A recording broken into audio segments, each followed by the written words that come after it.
Good morning. આજે મારી morning થઈ છે હોસ્પિટલ જવાથી.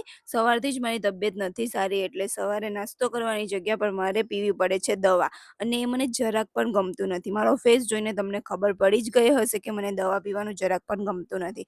પછી આવ્યો શિવમ અને એના નાટક ચાલુ. પછી મારે જવાનું છે એક શૂટ માટે. શું કરીએ, તબિયત નથી સારી પણ જવું પડશે, કામ છે એટલે. અને હવે એમ પણ દવા પીધી છે એટલે બેટલ ફીલ કરું છું. ઘરે બેસી રહેવા તો બીમાર જ રહેવાય, એના કરતાં બહાર જઈએ. પછી હું આવી ગઈ મારી ફ્રેન્ડના ઘરે એન્ડ આજે મને કુર્તી પહેરવાની બહુ જ ઈચ્છા થઈ. તો કેવી લાગે છે મને કમેન્ટ કરજો.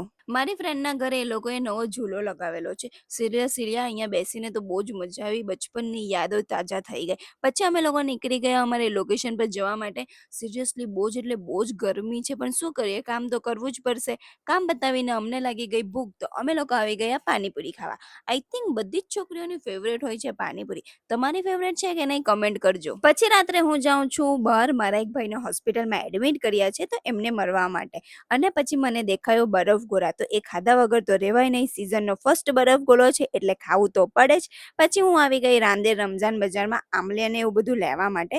આટલી બધી વેરાયટી ખાલી રાંદેરમાં જ મળે છે ને, એ પણ રમઝાનના ટાઈમ પર, એટલે એની પણ શોપિંગ કરી લીધી અને પછી હું આવી ગઈ ઘરે.